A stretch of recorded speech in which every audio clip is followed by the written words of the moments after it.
Hawaii is deep in a housing crisis, and one of the main contributors to that is the short-term rental industry.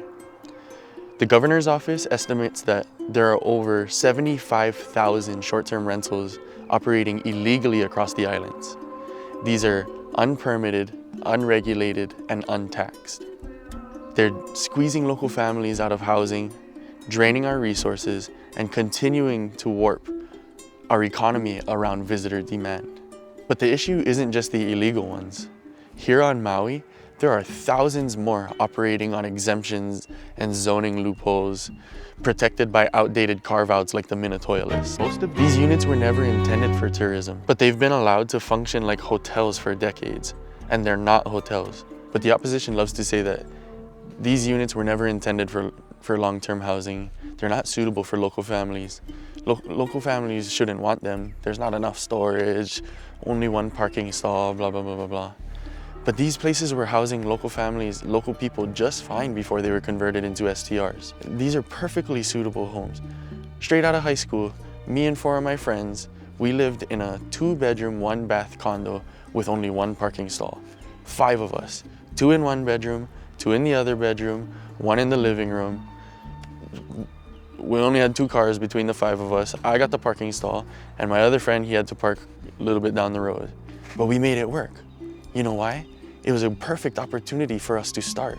But now, with the housing market in the state that it's in, young kids, new families, we don't even have a chance to start. We don't have that opportunity.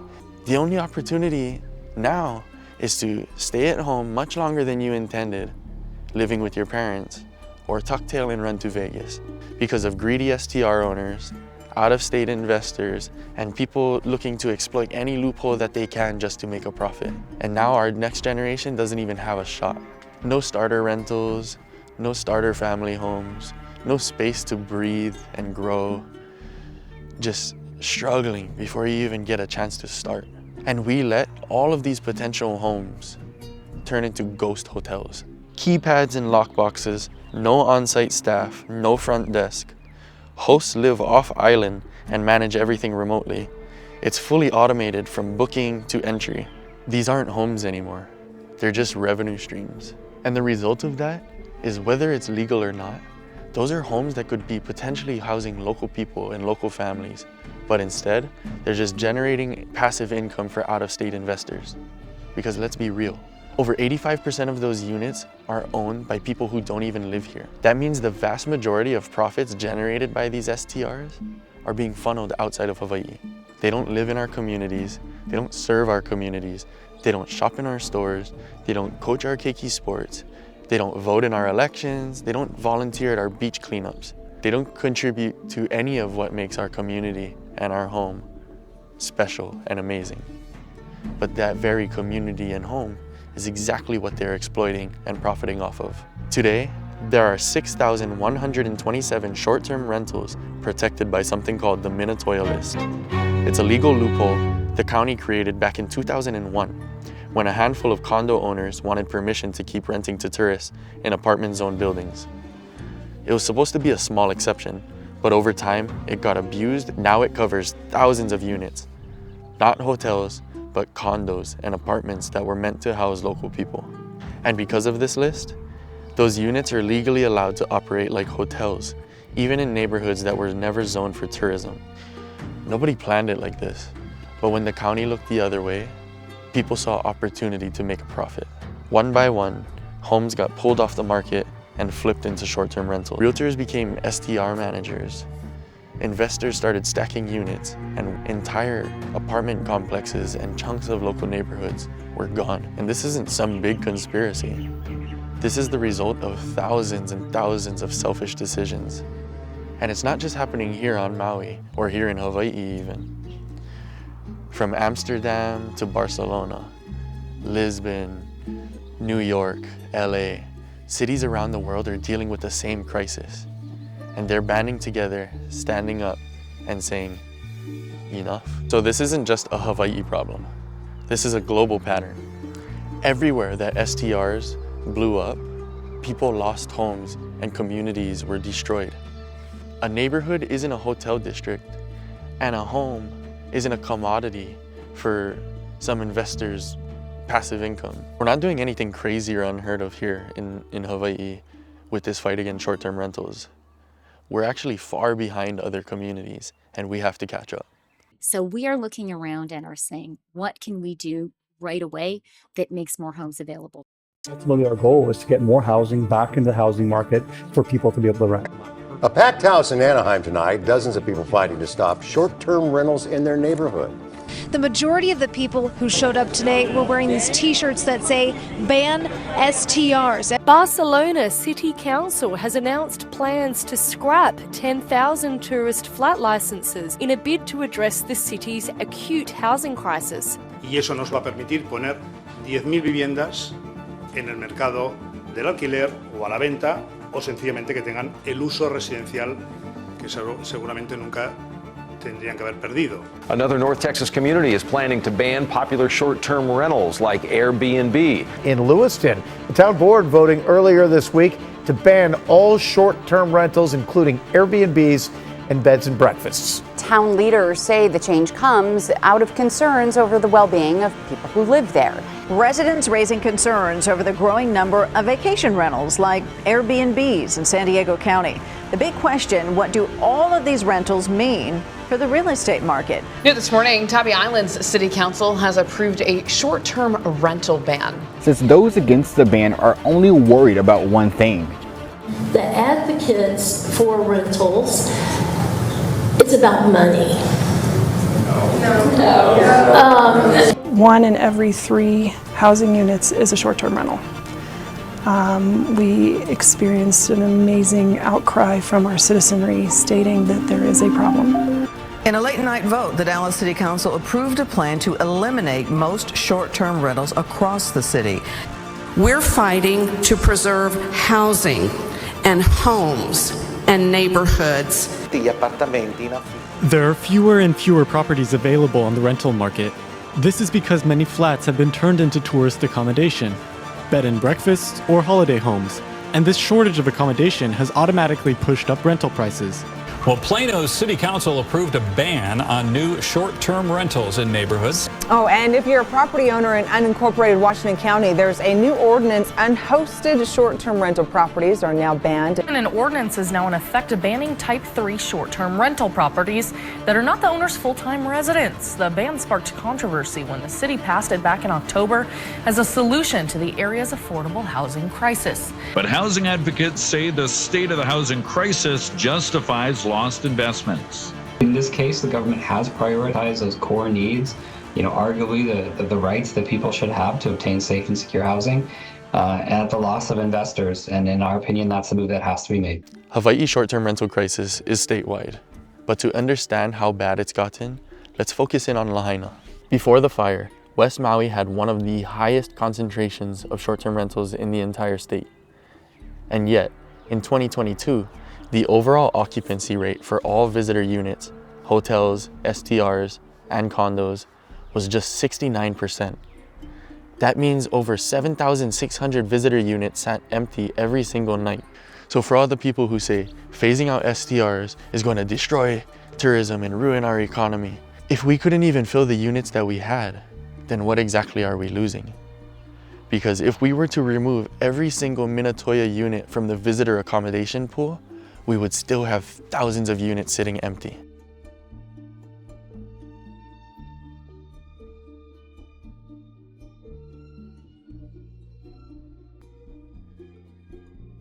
One of the biggest myths that you're going to hear from STR defenders and supporters are that STRs create jobs. But they don't create jobs, they create gig work. No medical, no retirement, no union protections. Meanwhile, those same jobs in a hotel, cleaning rooms, doing grounds, fixing plumbing, come with healthcare, paid time off, and job security. And then positions that our islands desperately need are going unfulfilled.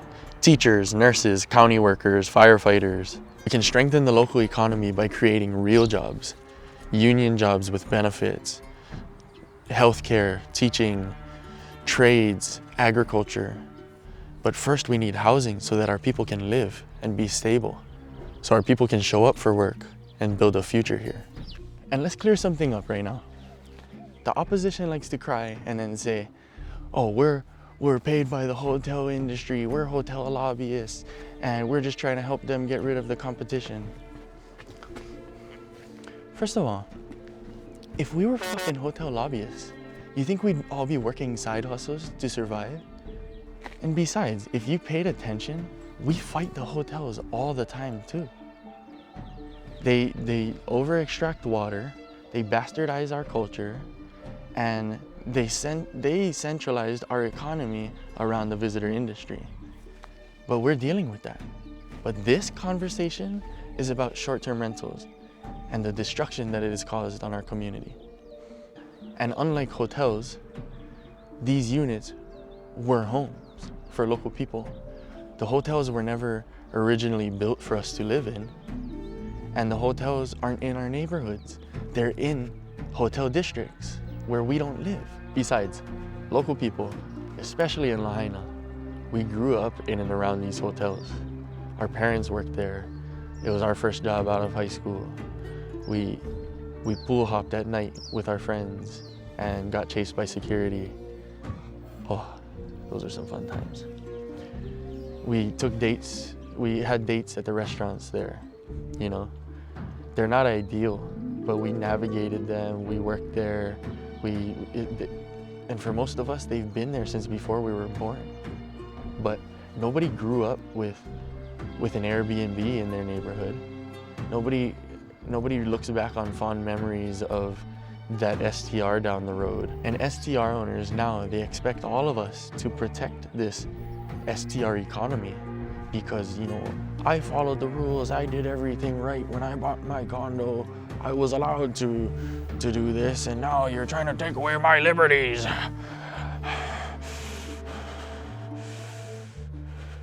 But the rules failed the community. You know, we didn't know back then what we know now. And, you know, when you come across new information and you're enlightened, you grow, you adapt, you change, and you do things better.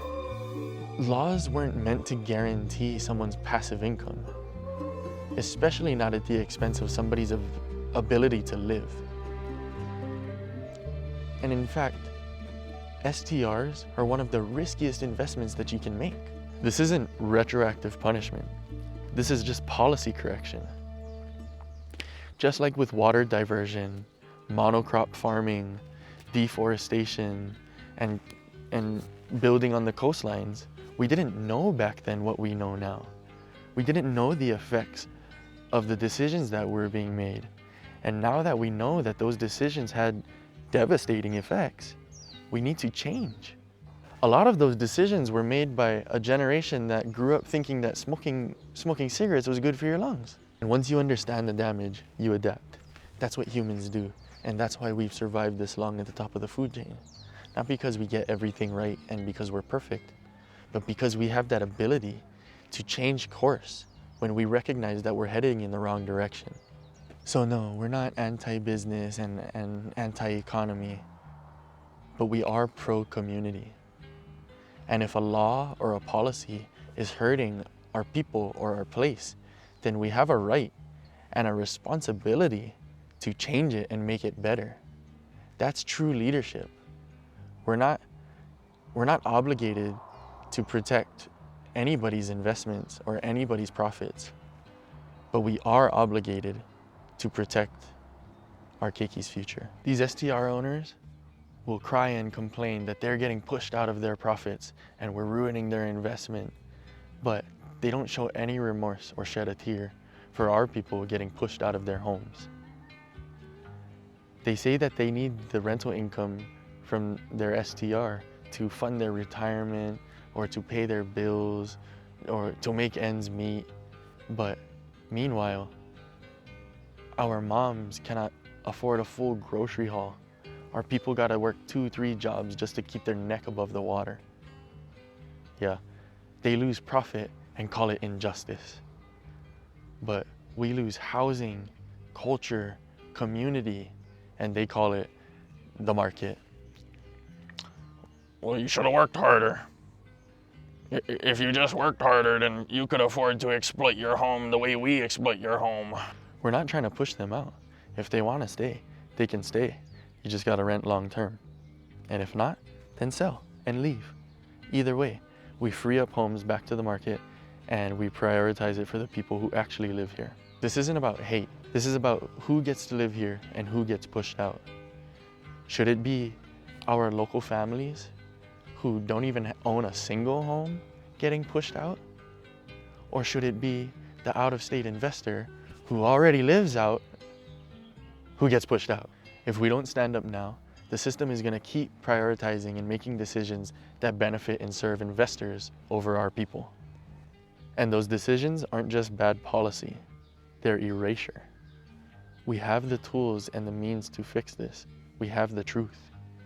What we need now is the political willpower and pressure from the community to make this happen. Talk to your neighbors, talk to your family, call your council member, show up, speak out, organize, testify. Our chance to fix this is coming up in the next couple of weeks.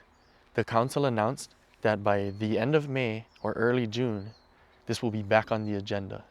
So stay tuned, follow along, sign up, do whatever you gotta do, set the notification bell or sign up for the newsletter or just check the page every once in a while or DM us to DM you, I don't know, just whatever you gotta do to make sure that you're there, be there, and we'll be there with you. Warning, this video contains testimony that might be triggering or upsetting. These are the type of people that show up to dominate the discussion. Right? We cannot let that happen. We need to show up in full force and fight back. Please listen to these people. Listen to their cries. Get as angry as I am, and do not let these people that prioritize their profits over our people to continue to extract from us. Please join Lahaina Strong's email list, submit testimony, and show up whether in person or from your home on Zoom. We all gotta be there. We all gotta show up and have our voices heard because they're making sure that their voices are heard. We started visiting Maui 15 years ago as a family. And in representing the Kapalua Resort, many of us are the same way. We came to Maui and we fell in love with it, not only for the beauty of the island, but for the warmth of the people. And it got to the point that we wanted to purchase our own place. We wanted to be part of the Ohana. And so we did so. And that's by choice that we want to do this. But in order to afford this, we do have to allow other guests to stay in our properties on a short-term basis. And so therefore, we participate in the short-term vacation rentals. I asked the committee as we pursue this further, just to think about our core values. And the core values are, we as Hawaiians have always been known to be welcoming and open our arms and embrace people. And I think any actions that we take moving forward in the future should still echo what we do desire to be, not only by definition as Hawaiians, but we want to be in the future. So therefore, I stand in opposition to 2919. The short-term rental industry isn't the problem, and it's dishonest to say that we are. Rental income is how families like mine pay for our own affordable housing. In fact, we're working to be part of the solution. Last week, my organization launched a $100 million affordable housing fund on the Big Island called the Ohana Aina Fund that helps aspiring short-term rental hosts to purchase a property of their own. Or how about families that come here from the mainland because they're coming here to contribute more to the economy and that they're trying to relocate and they're trying to find a house? You think they're going to be held up in a hotel for a couple of months while they look for a place and pay $400? You people don't understand that. One, by virtue of my having a property in Wailea, which we use part-time and I plan on retiring there, cannot afford that without short-term rental to share that property. So very unfair to the Aloha spirit. I have a property also in Paia, which I may well live in, but if this other rental property is taken away, I won't be able to afford to do that. And I've rented my property in Paia to some very friendly folks for 25 years, and we've kept it below market value just because we're nice and we want to keep it that way.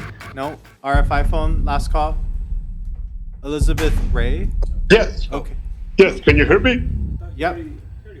Yeah, yes, my name is Ralph Furley, and I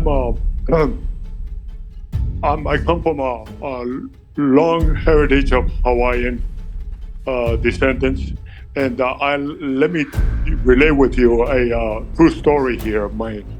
About two neighbors. Basically, I opposed this bill because of the story. My neighbor rents month to month, and of course, it doesn't rent to tourists. He has rented in the past to medical people like nurses and technicians that are needed here.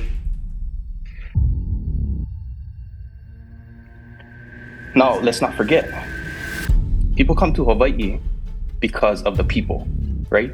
Hawaii is beautiful, yes, but people come to Hawaii because of the people, and they feel at home here because of the people. 60% of our people have now left this island, left the islands, because the short-term rental industry has exacerbated the housing market and created a space where people can no longer afford it. So if we continue on this track that we've been, then our people will no longer be here. They will have nothing. People will come to Hawaii and Hawaii will be unrecognizable, in other words. Lastly, I heard today that as Hawaiians, we should be welcoming people in with open arms. But as a Hawaiian, my arms are not open for people who come here to exploit our culture and our place for their own financial gain and their own financial interests. Now, one other thing I heard today was getting rid of short-term rentals would make it unaffordable for people to come here and visit. If people can't afford to come to Hawaii, they shouldn't be coming in the first place. Continue down the wrong path and don't get a hold on the short-term rentals that are wreaking havoc on our housing crisis. In not only Maui, but all of Hawaii, the amount of locals leaving Hawaii will be detrimental. And I want to point out that Airbnb launched in the year 2008. It's barely been 15 years since Airbnb has been around, and even less than that before they became widely used and popular. So all of us in this room can remember how Hawaii tourism prospered and worked perfectly fine before short-term rentals companies existed. There was no inherent right for multi-billion-dollar companies to dictate to American citizens what our land use policy should be. What's the point of having land use policies if anyone with enough money can come in and disrupt all our lives for their own profit? And what's next? What happens when a software company with an app lets people turn their home kitchens into a restaurant or a bar? Or an app that turns residential living rooms into strip clubs? There's really no difference between those two scenarios and what short-term rental companies have done, which is to engage in improper and unwanted commercial activity in residential neighborhoods. I repeat, there is no inherent right for multi-billion-dollar companies to dictate our land use policy. We support SB 2919 because it says clearly what we all know is correct, that the citizens of Hawaii have a right to decide what our neighborhoods should look like. Just hope you guys, pick people or communities over profits and keep this bill moving forward. Mahalo. If the community benefits of transient vacation rentals outweighed the impact, there would be more people in the community in this meeting right now supporting than people who directly benefit financially. We're talking about the, how it provides so many jobs. I was a condo cleaner at one point, and it's kind of dehumanizing, to be honest with you. Not to mention how many county and other jobs that actually serve our community day in and day out. How many, teacher positions are open of these other jobs that people who are kind of tied to the tourism economy for the financial benefit would like to participate in serving their community, but because of the circumstances that we've created. Also, I just want to touch on the fact that a couple of the previous testimonies have thrown cheap shots at Lahaina, saying, "Oh, we care about Lahaina, but this bill has nothing to do, and we shouldn't attach it to Lahaina." That's super, super disrespectful to even just think that you're gonna say, "Oh, I support Lahaina, my heart's broken," and then just kind of throw that cheap shot. That hurt me. Also, I hear the argument of that short-term rentals provide jobs, but I think that they're missing one fact, is that we have a lot of workers who need homes